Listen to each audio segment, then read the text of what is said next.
The late morning sun shines high over Birmingham, Alabama, casting sharp shadows across the manicured lawns of Mayfair Park. A quiet neighborhood where the only interruptions are usually barking dogs or delivery trucks. But today, an invisible tension creeps into every corner.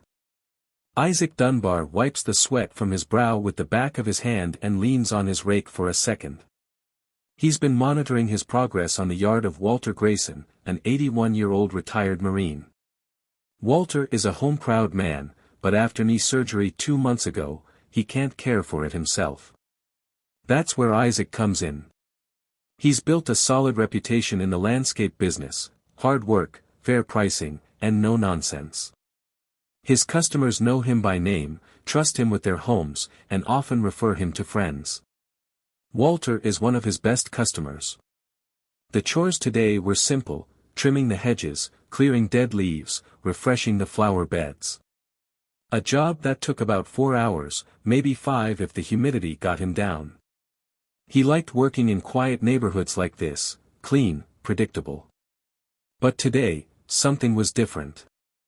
As he bent down to bag a pile of leaves, something in his peripheral vision caught his eye. Across the street, a woman stood on her porch, her arms folded tightly across her chest. Isaac had seen her before, not closely, never spoken to, but he knew she lived in the 2-story colonial with the blue shutters. She was the kind of person who kept the lawn perfectly manicured, the trash cans clean, the porch decorations changed seasonally like clockwork. At first, she ignored him, her head buried in her phone. But now, she wasn't just looking. She was staring. A chill ran down Isaac's spine. He was used to those looks, the kind some white people gave a black man when he was just doing his job. He tried to ignore them, to continue his work, but when she stepped back into the house and closed the door, he knew something was wrong. 5 minutes later, a police car pulled slowly into the street, lights flashing but no siren. Isaac's heart clenched. He hadn't done anything wrong. He knew that. But sometimes, the truth didn't matter. The cop stepped out, his hand resting lightly on his gun belt. "Hello, sir. We've had a call about a suspicious stranger. Can you tell me what you're doing here?" Isaac took a deep breath, keeping his voice steady. "I'm doing my job. This is Mr. Walter Grayson's house. I tend his yard." Before the cop could answer, Walter's door swung open. The 81-year-old man, with silver hair and a tall, thin figure, stepped out with a cane in his hand. "Isaac works for me." Walter almost shouted. "He's not a stranger." "Who called the police?" No one needed to answer. They all knew. The policeman looked confused, glanced at Isaac, then at Walter. "We were just following procedure, sir." "Then there's a problem with your procedure." Walter leaned on his cane and walked down the steps. "I want to know, if he had a different skin color, would you have come here so quickly?" Silence fell. The woman from the house across the street peeked out, but when she saw Walter's eyes, she quickly backed away. The policeman nodded, muttered a few words, and left. When the police car was out of sight, Isaac breathed a sigh of relief. He turned to Walter, his old eyes shining with anger and regret. "I'm sorry, Isaac." He shook his head. "It's not your fault." Walter nodded slowly. "But that doesn't mean it's true." A light breeze blew, rustling the remaining leaves on the tree. Isaac bent down to continue his work. Because no matter what, he had to live, he had to continue. Only today, he was no longer alone. Isaac had been through situations like this before. Eyes were fixed on him, judging him, as if he didn't belong here. Before, when he first started this job, the feeling had made him uneasy, even angry. But now he just pushed it away, leaving it behind, like a breeze passing over his shoulders. The rake scraped the ground as he pulled up another pile of leaves. The familiar rhythm of his work somehow helped him dispel the feeling of being watched. He had work to do. Work had always been an escape. But there was something about her, so still, so focused, that made his muscles tense involuntarily. An old instinct, a quiet wariness. He tried not to look, but when he glanced up again, she was still there. This time, she was moving. Phone in hand. A cold shiver ran down his spine. In that moment, he knew things were about to get ugly. Isaac exhaled through his nose, forcing himself to stay calm. Don't assume the worst.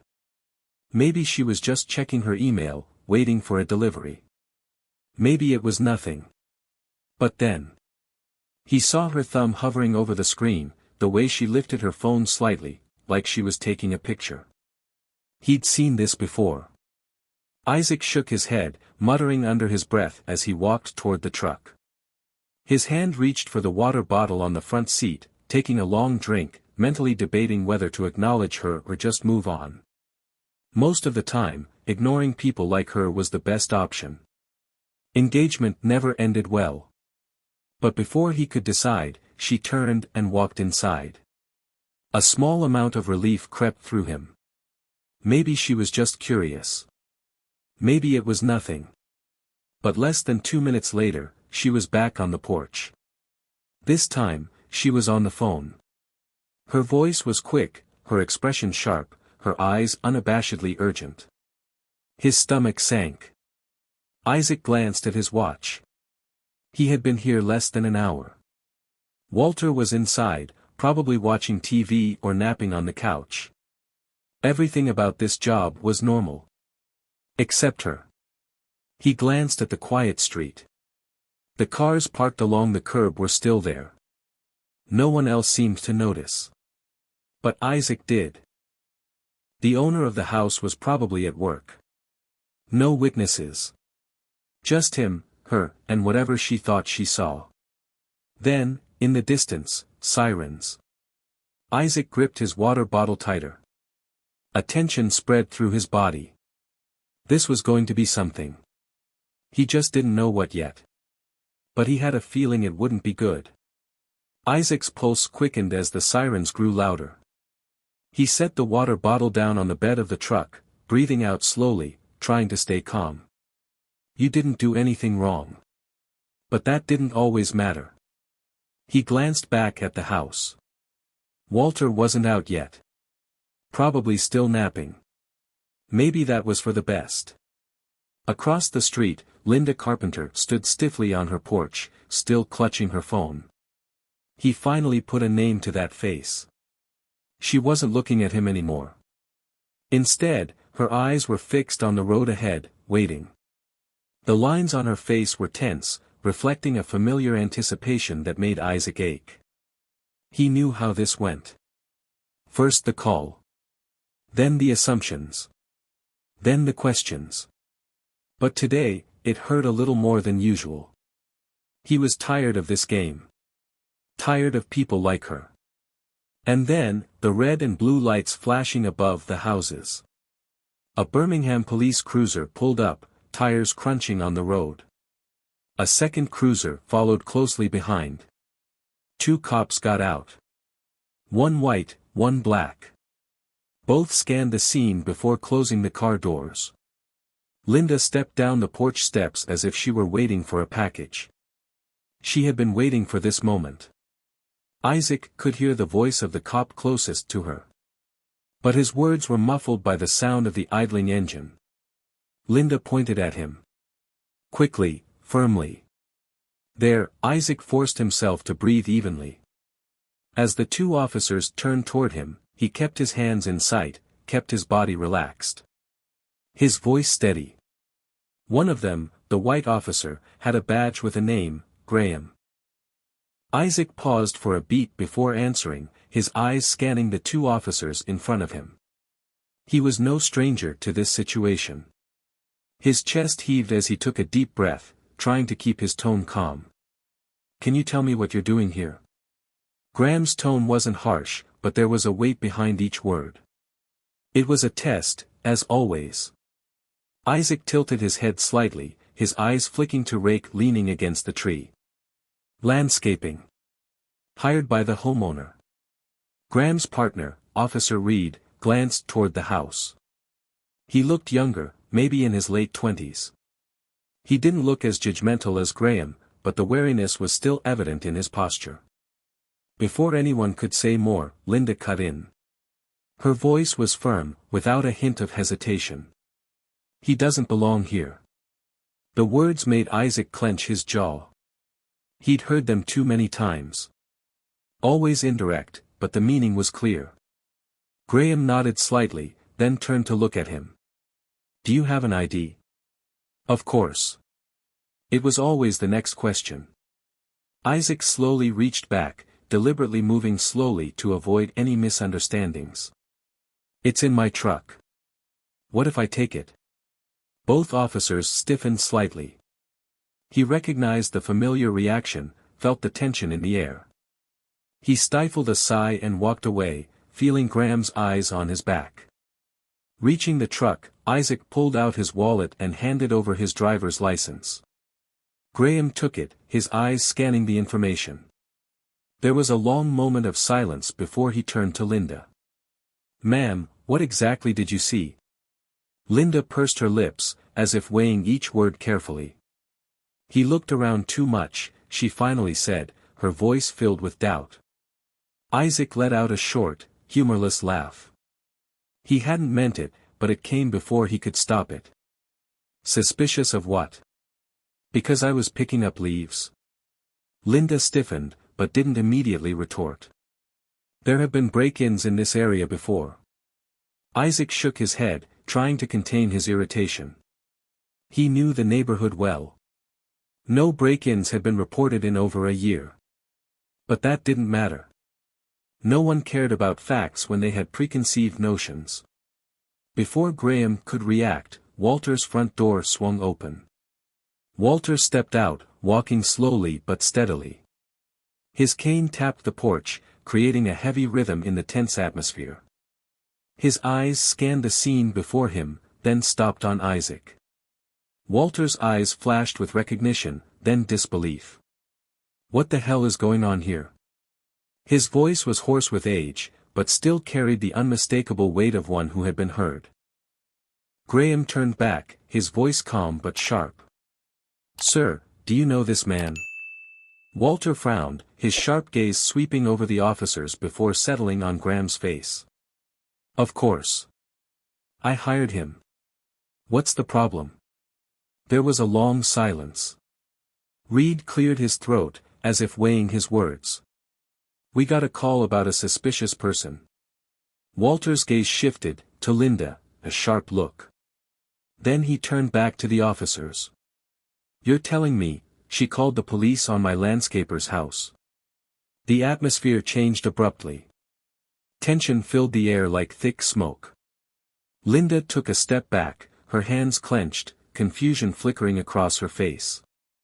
"I was just keeping an eye on the neighborhood," she muttered, her voice fading. "I didn't know he was supposed to be here." Walter let out a laugh, a sharp, sarcastic sound. "Ma'am, he's been working in my yard for 3 years." Isaac crossed his arms, his gaze calm but unwavering. "You could have just asked." Linda's face was red, but she said nothing. The room fell silent. No one moved, no one spoke. Only the heavy breathing of the people standing there. Finally, Graham sighed, took the wallet from his hand, and handed Isaac the work permit back. "You're free to go." Linda opened her mouth, as if to protest, but no words came out. Her eyes flickered between the people around her, but no one was on her side. Isaac said nothing. He just took his permit back, stuffing it slowly into his pocket. A smile flickered on his lips, not exactly joy, but bitter acceptance. "I've been free all this time." Walter shook his head, exhaling heavily. "That's ridiculous." But Linda wouldn't stop. She clenched her fists, her chin lifted. "It's a matter of safety," she insisted, her voice shaking but stubborn. "He looks like someone I saw on Neighborhood Watch." Isaac laughed, but this time, it was not forced. Only bitter.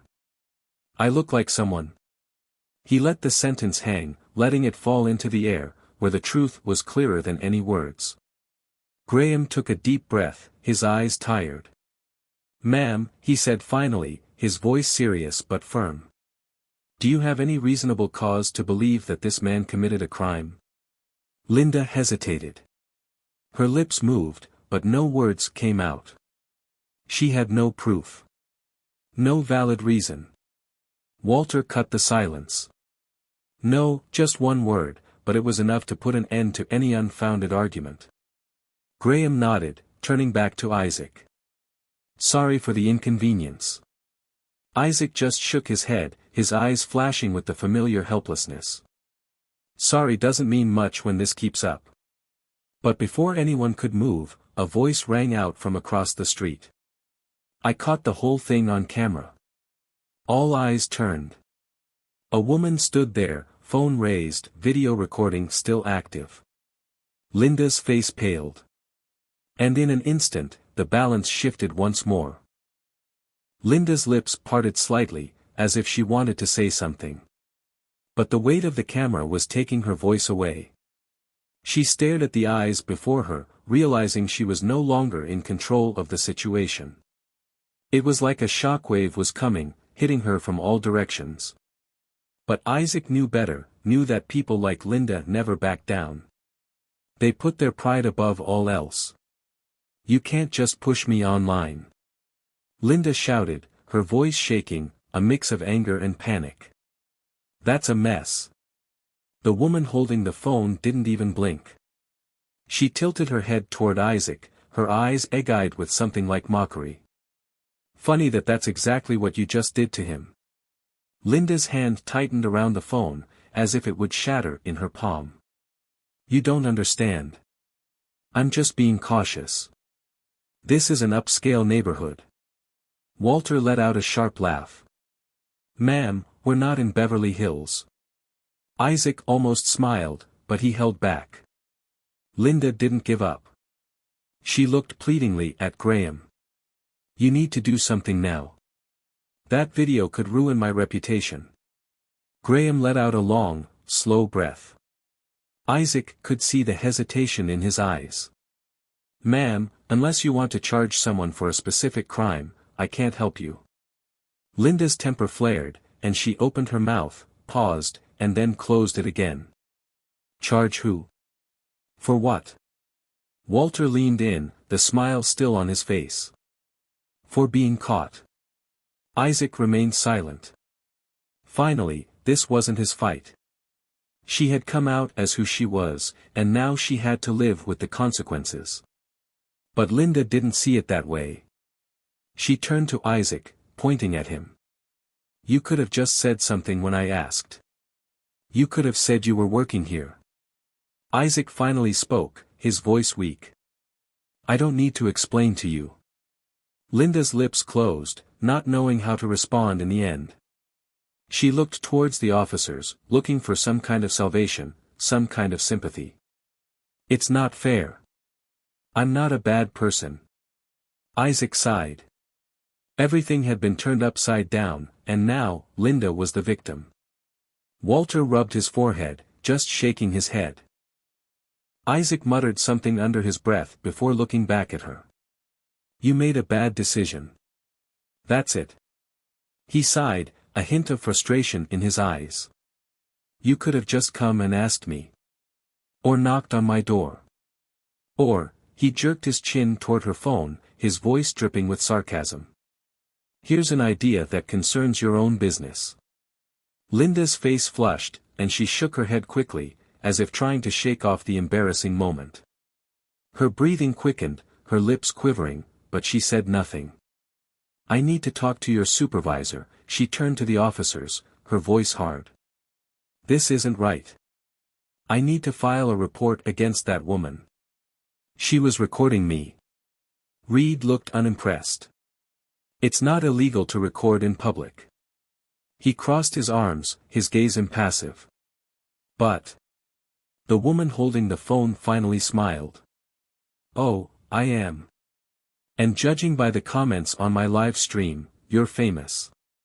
Linda turned around, her eyes wide. The woman flipped the phone screen toward her, thousands of people watching live, the comments flooding in. Linda froze, her face pale as the truth hit her. She took a step back, glancing toward her house. Like she wanted to disappear inside, like she could run away from all of this if she moved fast enough. But Walter wasn't done yet. He crossed his arms, his expression changing. "I don't like people calling the cops on my friends." Linda turned around, her voice rising, her breathing ragged. "Come on, that's dramatic." Walter's eyes darkened. No words, no unnecessary gestures. Just heavy silence. And then, Linda did exactly what Isaac expected. She turned and walked away. Straight up her porch, through the front door. Didn't look back.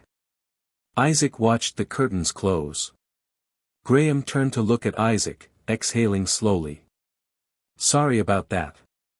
Isaac shrugged. "Yeah, you said it." Graham gave a slight nod, looking uncomfortable, before he muttered something in his head, adjusted the radio, and headed back to his cruiser. Reed gave Isaac a slight nod, a real one, not a fake one. Then he followed. The woman on the phone finally put it down. Walter chuckled. "They never learn, do they?" Isaac shook his head, wiping the sweat from his brow. "I need to get back to work." But before he could leave, Walter spoke, his tone light but weighing on Isaac like prophecy. "She's going to regret this. You'll see." Isaac raised an eyebrow. "What do you mean?" Walter just smiled. There was no explanation, no further details.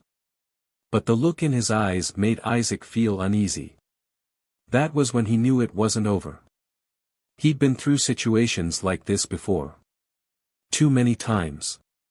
Things would calm down after a few hours, maybe a day. Linda would hide in silence, maybe feel embarrassed, maybe complain to her friends in a private Facebook group, and then life would go on as usual. But Walter's words kept replaying in Isaac's mind. "She's going to regret this. You'll see." He didn't think much of it, until his phone buzzed. A text. Then another. And then a series of missed calls, notifications flooding his inbox. By the time he got home that night, it had gone viral. The video had gone viral. 500,000 views in a matter of hours. Isaac clicked on the link, his heart beating faster as the footage began to play. The woman who had recorded the incident hadn't simply posted a clip. She'd crafted a story. A careful analysis. Every look, every gesture, every word, dissected to the core. Look at the way she walked. She'd decided he was a threat before she even called. Look, she wasn't actually accusing him of anything specific, just sowing doubt. It was coded language. And then, boom. The police showed up, ready to investigate a crime that never happened. Every moment of Linda's confusion was recorded. Every fumbled excuse. Her face when she realized the whole thing was on tape, irrefutable. Isaac scrolled down to the comments. She really thought she could get away with this. Again. How many more times before they figure it out? I don't feel sorry for her. Actions have consequences. Isaac sighed, but his eyes didn't leave the screen. Linda never thought it would go this far. She wasn't ready. But now, there was no turning back. This was more than he expected. Isaac's phone rang again. He glanced at the screen, a text from Walter. "Turn on some news channel." Isaac's stomach clenched. He grabbed the remote and turned to the local channel. And there she was. Linda Carpenter. The headline under her photo read, "Woman calls 911 about landscaper exposed online." They talked about it like it was a national event. Clips of Linda calling the police played over and over, her face contorted with panic, or maybe arrogance. But what made Isaac feel even more uncomfortable was how the reporters didn't just stop at the current event. They dug into her past. It turned out, this wasn't the first time. Isaac leaned forward, eyes narrowing as the host spoke. Several residents of the Mayfair Park neighborhood have stepped forward to provide additional information. Linda Carpenter has a history of suspicious 911 calls about black men in the area. A history. One man recounted that Linda had accused him of vandalizing a home just because he was walking his dog nearby. Another said she had reported a delivery driver for suspicious behavior. The man was simply delivering a package. And now, finally, she was caught in 4K. Isaac ran a hand over his face, sighing. Unsurprisingly, Walter said she would regret this. Then, just when he thought the night couldn't get any crazier, his phone buzzed again. A name flashed across the screen. An unknown number. A brief message. Linda wants to talk. Isaac stared at the screen.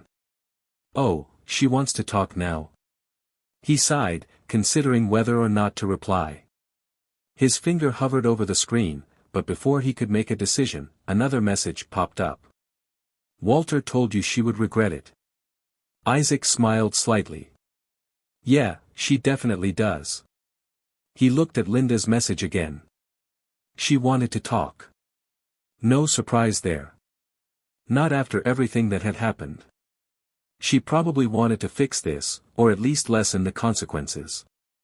But why should he waste his time listening to her excuses? She had made her choice, and now she was facing the consequences. Isaac put the phone down and sighed slowly. A few years ago, he might have ignored it. Let her deal with the mess she had made. But now it was different. He picked up the phone, his fingers skimming the screen, thinking. This time, he might want to hear what she had to say. The phone vibrated again. Isaac stared at the screen, eyes heavy with exhaustion. The message was from an unknown number. Her again. I just wanted to explain. His lips pressed together. Explain what? That she didn't mean it. That she didn't know it would get out of hand. That she'd never done anything like this before, but she had. The phone vibrated again. Same unknown number. I didn't know it would get this big. I'm getting threats. My job's been exposed. My kids aren't talking to me. I can't even leave the house. Isaac sighed, his fingers tightening around the phone. She didn't regret what she'd done. She just regretted the consequences. Part of him wanted to answer. Wanted to ask the question that had been on his mind all day, what if the police believed her? What if things had gone differently? But he didn't ask. Instead, he typed a short text. Something simple. Not my problem. And then he blocked the number. The next morning, things got worse. Word spread, and news outlets began reporting on the incident. Linda's company, a downtown office, issued a statement saying they were reviewing her behavior and considering next steps. She was about to lose her job. Walter was on his third cup of coffee when he called. Isaac. It was the first thing he said, not a question, not a reprimand. Just a name, as if checking to see if he was okay. Isaac shook his head. I didn't expect this. Walter let out a dry laugh. Actions and consequences. But, threats? His tone changed, more serious. That part is not good. Isaac rubbed the back of his neck, a feeling of weariness weighing down on his shoulders. He never wanted Linda's life to be ruined. He just wanted her to understand. But did she really understand? Walter must have sensed his hesitation. You can't control what people take from this kid. Some people get it, some people never will. Isaac was about to reply when another notification flashed on his phone screen. He clicked the link and let out a low whistle. The landlord is suing her. Walter actually laughed at the damn timing. Isaac read on, his voice even but his eyes sharp. Not just filing a complaint, he's suing her for harassment and defamation. Isaac shook his head. She's really done for. Walter sighed. She did it to herself. Isaac leaned back in the sofa, staring at his phone. This wasn't just another bad day for Linda. This was about to change her entire life. A week passed. Then two. The world continued to move on as it always did. But for Linda Carpenter, things were far from normal. She lost her job. Her name was permanently linked to the lawsuit, flooding search results whenever someone looked it up.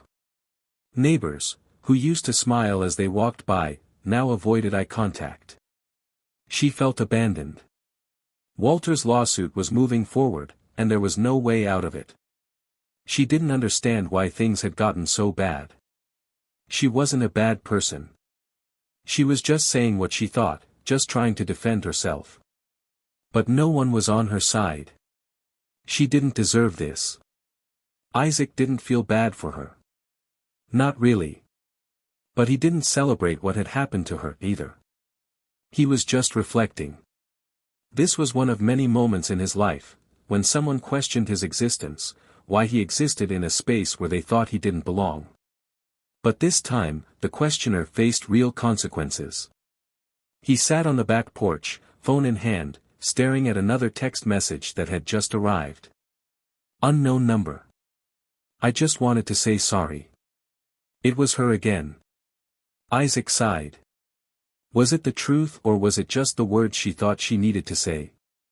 Maybe both. He typed out a reply. Linda, sorry for what? 3 dots appeared. She didn't have an answer because she didn't know. He shook his head, sighed, and deleted the message thread. Sometimes, silence says it all. Some people never learn. The next time Isaac pulled into Walter's driveway, something was different.